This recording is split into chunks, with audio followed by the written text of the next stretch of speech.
प्यार वो महसूस है जिसके अंदर खो जाने का दिल करता है। यही एक एहसास मैं आपको बताना चाहता हूँ। शाम का समय था। मैं अपने दोस्त का इंतजार कर रहा था।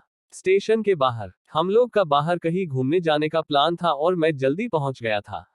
कुछ समझ नहीं आ रहा था कि मैं क्या करूं।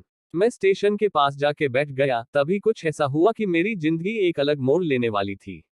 स्टेशन की तरफ मैं देख रहा था कि मेरा दोस्त आया कि नहीं, तभी अचानक से मेरी नजर एक लड़की पर पड़ी।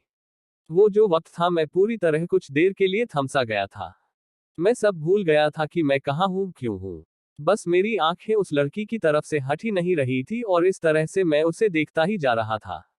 उसकी मासूम चेहरा, उसकी छोटी छोटी आंखें, उसके मासूम सा चेहरे पे वो मासूम सी उसकी हंसी, जैसे मानो कोई परी हो वो। उसे देख पहली नजर में मानो दिल को कुछ होने लगा था। क्या वो प्यार था? मुझे नहीं पता, बस दिल बोल रहा था कि मेरा दोस्त कुछ देर बाद आए या ये वक्त रुक जाए। मुझे उसका नाम जानना था। उसके बारे में बहुत कुछ पता करने को दिल कर रहा था, लेकिन कैसे करूं ये समझ ही नहीं आ रहा था। जब कुछ समझ नहीं आया तब मैंने बस भगवान से प्रार्थना किया कि मुझे ये लड़की मेरी जिंदगी में चाहिए। वो जा रही थी। मेरी आंखों से दूर, मुझे रोकना था उससे। उससे बातें करना था, उससे दोस्ती करनी थी और उसे अपने दिल की बात बतानी थी। लेकिन कैसे? यही सवाल बस बार बार मेरे मन में आ रहा था और मुझे बेचैन किए जा रहा था। मैंने फिर सोच लिया कि मेरी आंखों से दूर होने से पहले मुझे इसका नाम पता चल जाए तो मैं इससे अपना बनूंगा और शायद भगवान ने ही उसे भेजा होगा मेरे लिए, ये मैं समझूंगा। तभी भगवान ने चमत्कार कर दिया।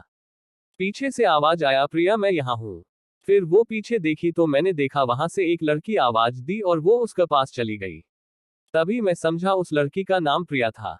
मैं खुश हो गया और उस लड़की को मन किया जाके धन्यवाद बोल दूं, क्योंकि उसी के वजह से मुझे उसका नाम पता चला।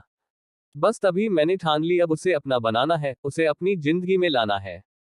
फिर तभी मैं उसके पीछे जाने लगा कि अचानक ही पीछे से एक हाथ आया। पीछे देखा तो दोस्त आ गया था। अब मैं क्या करूं समझ नहीं आ रहा था। मैं क्या बोलूं उससे, कैसे मना करूं उससे, कैसे जाऊं मैं उसके पीछे। मैं इसी सोच में लगा रहा तब तक वो मेरी आंखों से दूर जा चुकी थी। दिल मानो रोने लगा था और तभी मानो ऐसा लगा कि जैसे सब कुछ एक सपना सा था बस, और आंखें खुल गया तो सपना टूट गया। मैं वहां से चला तो गया अपने दोस्त के साथ, लेकिन पूरी रास्ते बस उसी के बारे में सोचता रहा।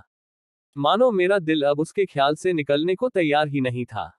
दूसरे दिन मैं कॉलेज लिए तैयार हो गया और मैं कॉलेज पहुंचा और बेंच पे जाकर बैठ गया।